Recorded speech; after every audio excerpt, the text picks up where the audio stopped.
मौलाना फजलुर रहमान और पाकिस्तान तहरीक इंसाफ के दरमियान इत्तेहाद के हवाले से अभी हतमी तो कुछ नहीं, क्योंकि इस इत्तेहाद को लेकर खुद पाकिस्तान तहरीक इंसाफ की सफ़ों में इख्तिलाफ पाया जाता है।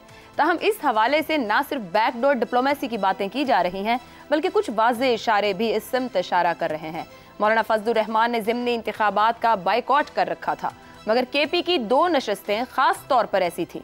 सुन्नी इत्तेहाद काउंसिल यानी सादा अल्फाज में बात की जाए तो PTI को PK 91 को हाट और NA 44 DI खान में टफ टाइम दिया जा सकता था। मौलाना फरवरी के आम इंतखाबात में ये नशस्त अली अमीन गंडापुर से हारे थे, मगर इसके बावजूद ये मौलाना की रवायती सीट रही है।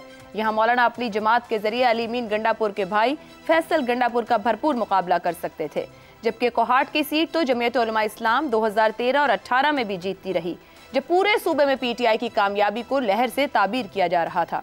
ऐसे में ज़िमनी इंतखाबात के बॉयकॉट के फैसले का असल मकसद क्या था, जबकि मौलाना फजलुर रहमान की जमात आम इंतखाबात में धांधली के इल्जामात के बावजूद असेंबलियों में बैठी हुई है। जहां तक इस बात का ताल्लुक है कि माजी में PTI और JUI के माबैन ताल्लुकात बिल्कुल कशीदा रहे, तो यहाँ पर इस तारीखी हवाले को याद रखना ज़रूरी है कि मौलाना फजलुर रहमान को मौलाना डीजल कहने की रवायत उस वक्त की है जब 1993 के इंतखाबात के बाद वज़ीर आज़म बेनज़ीर भुट्टो के दूसरे दौर में मौलाना को कौमी असम्बली की खारजा अमूर स्टैंडिंग कमेटी का चेयरमैन बनाया गया था। 1997 के इंतखाबात में मौलाना के साथ ये लफ्ज़ मंसूब किया गया और उस वक्त मौलाना को DI खान से नून लीग के उम्मीदवार उमर फारूक ने शिकस्त दी। मौलाना इसके बाद भी कभी नून लीग और कभी पीपल्स पार्टी के साथ इत्तेहाद करते रहे हैं।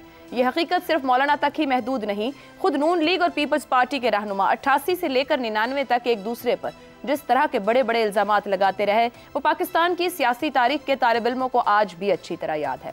पश्तून और बलोच कौम परस्त जमातों की भुट्टो दौर में पीपल्स पार्टी के बारे में राय क्या थी, बाद में यही ANP पीपल्स पार्टी की मदद से KP में इख्तिदार में आई। 77 में पीपल्स पार्टी के खिलाफ एलानिया मार्शल लॉ को दावत देने वाले असगर खान ने 90 में बेनज़ीर के साथ इत्तेहाद करके नवाज शरीफ का मुकाबला किया था। नवाज शरीफ को पहली मरतबा वज़ीर आज़म बनवाने में जमात इस्लामी का IJI में किरदार रहा। बाद में इसी जमात इस्लामी ने नून लीग के खिलाफ भरपूर सियासत की। मई 2007 के बाद MQM के साथ कभी भी इत्तेहाद का ऐलान न करने वाली नून लीग अब दूसरी मरतबा उसी MQM के साथ इख्तिदार में है।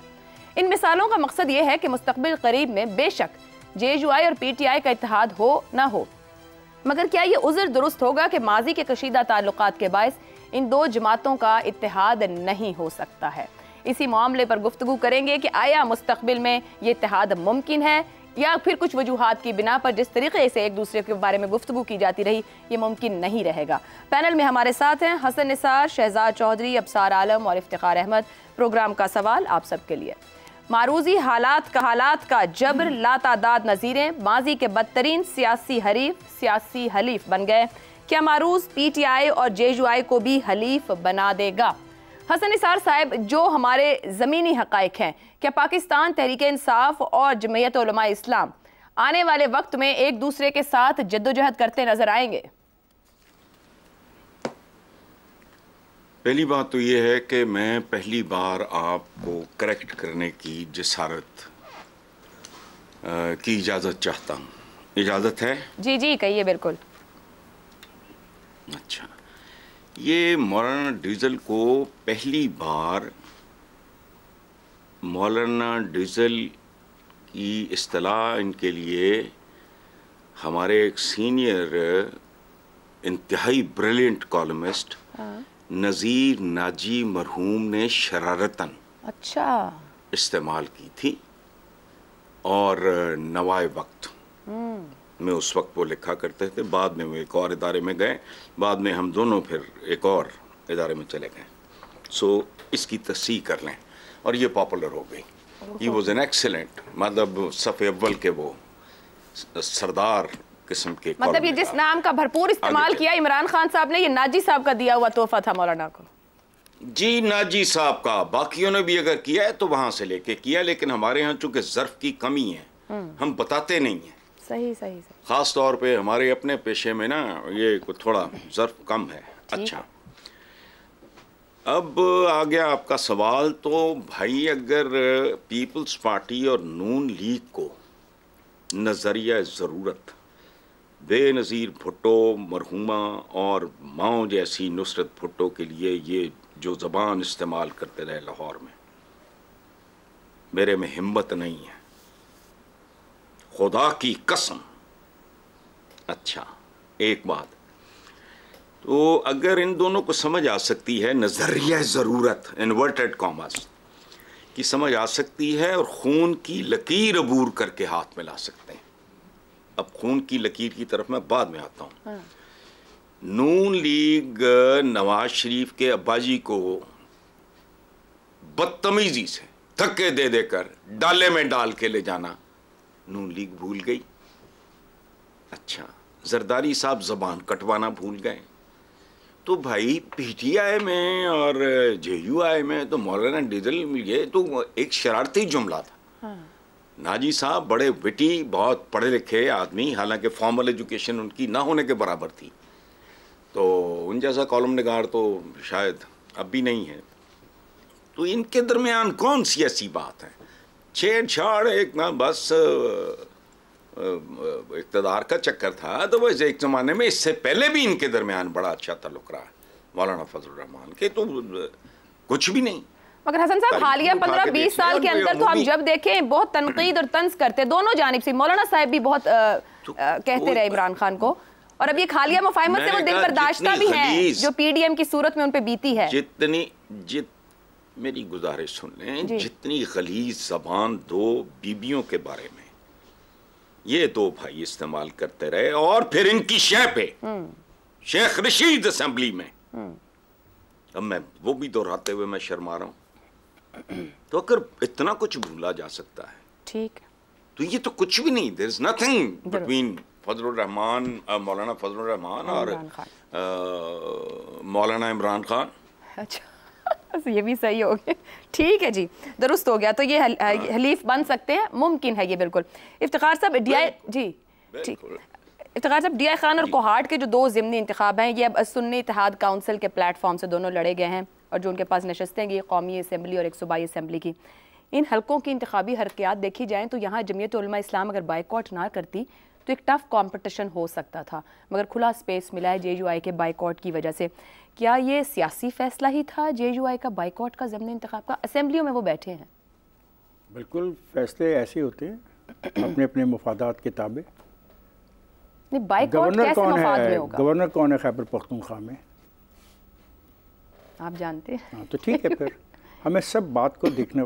मैं आपको एक बात आज शेयर करना चाहता हूँ जी। जो आप बात आपने कही ना कि ये दोनों सियासी जमातें करीब आ रही हैं, बड़ी अच्छी बात है।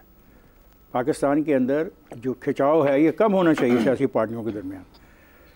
अब ये भी फिर देखना पड़ेगा कि मानसेरे की नशिस्त को हरवाने के लिए भी इन दोनों की अंडरस्टैंडिंग थी। अच्छा, क्योंकि जितने वोटों के नवाज शरीफ हारा है वो वोट तो जेयूआई को मिले, 29,000-30,000 के करीब।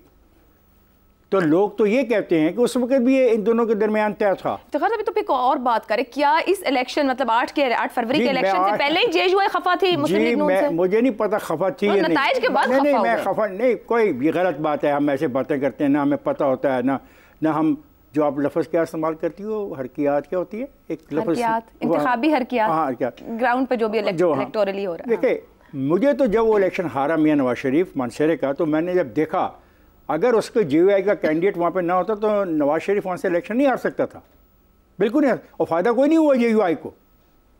क्या फ़ायदा हुआ? तो फिर ये शक पड़ता है, जो बात आज आपने बताई, फिर शक पड़ता है कि बहुत पहले की मोहब्बत दोस्तियाँ चल रही आ रही हैं, क्योंकि उसका भी गवर्नर नहीं का था जेयूआई वालों का। तो मैं समझता हूँ हमें ये कैसी दोस्ती थी? केपी में तो नुकसान हुआ जेयूआई को ज़्यादा, और वो उसके हक में गया पीटीआई के। केपीआई में अब क्या करें, मतलब एक सीट लेके वो क्या कर रहे हैं?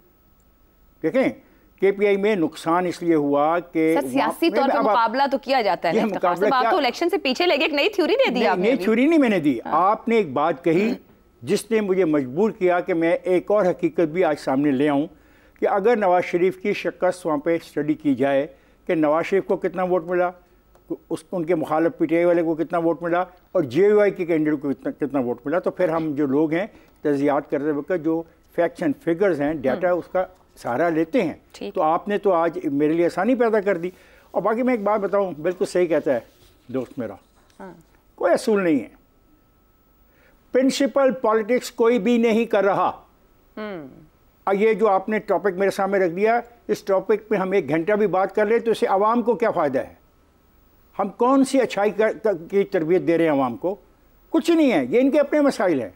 ये एक अशराफिया का एक टोला है जो इलेक्शन आपस में लड़ता है, कभी नहीं लड़ता है, कभी किसी की मदद करता है, कभी किसी की मदद करता है। सारी सियासी जमातें ये सारी सियासी जमातें माशाल्लाह। आइए अगर हम तमाम सियासी जमातों का एक तजिया शुरू करें 2013 से लेके ऑनवर्ड 2024 के इंतखाबात तक, और जो जीत और हार हो रही है उनके नाम लिख लें एक्सेल शीट के ऊपर, तो वही है, कोई नहीं फर्क पड़ा। नहीं, फिर अगले पीडीएम से मुफाहिमत का नुकसान जो जेयूआई अपने लिए कहती है, क्या वो अगली मुफाहिमत को तैयार है पीटीआई? नुकसान मुफाहमत अगर अवाम के लिए होना यार, तो वो यही कहती थी ना पीडीएम के अवाम के लिए है। No absolutely not. अवाम के लिए मुफाहमत ये है कि उनके रोजगार के जराए बढ़ाने के लिए क्या पॉलिसीज हैं, किसी के पास नहीं। मुफाहमत तब हो मेरे हक में जब मुझे बताया जाए कि मेरी जो चीज़ें रोज़ ख़रीदता हूँ उसको कम करने के लिए ये क्या स्टडी देते हैं, क्या स्ट्रेटजी तय करते हैं, वो तो कोई नहीं। अगर उस पर इनकी मुफाहमत हो जाए तो मुझे कोई इतराज़ नहीं, मुझे वैसे इनकी इस मुफाहमत में भी कोई इतराज़ नहीं तो है। आप भी समझ रहे हैं बन जाएंगे सियासी हलीफ अगर जरूरत पड़ती है? बाबा कोई भी बन सकता है यहाँ पे। देखें अगर असूल की पॉलिटिक्स हो तो फिर इतनी जल्दी आप अपनी नहीं चेंज करते हैं पोजीशंस। जब असूल की सियासत ही नहीं है, सियासत इक़्तिदार की है, कौमी असम्बली की रुकनीत की है, सूबाई असम्बली की रुकनीत की है और सेनेट की रुकनीत की है, और उससे हासिल होने वाले फ़वाइद पर मुश्तमिल है, तो फिर कौन सी असूल की बात है? देखो मेरे नज़दीक असूल यह है कि सियासी पार्टियों के पास अवाम की बेहतरी के लिए प्रोग्राम होना चाहिए और अवाम को पता होना चाहिए उस प्रोग्राम की नोयत क्या है। दुरुस्त हो गया। और वो तो कोई भी नहीं है इन दोनों पार्टियों को, with all respect to Maulana Sahab and with all respect to the Imran Khan. फिर एक दूसरे की सियासत को खराब करने के लिए सिर्फ नफरत ही बेचते हैं, आप यही कह रहे हैं? सियासतदान ठीक हो गया, और जब जब जरूरत पड़ती है तो उस नफरत को आराम से खत्म भी कर देते हैं। ठीक है, ठीक हो।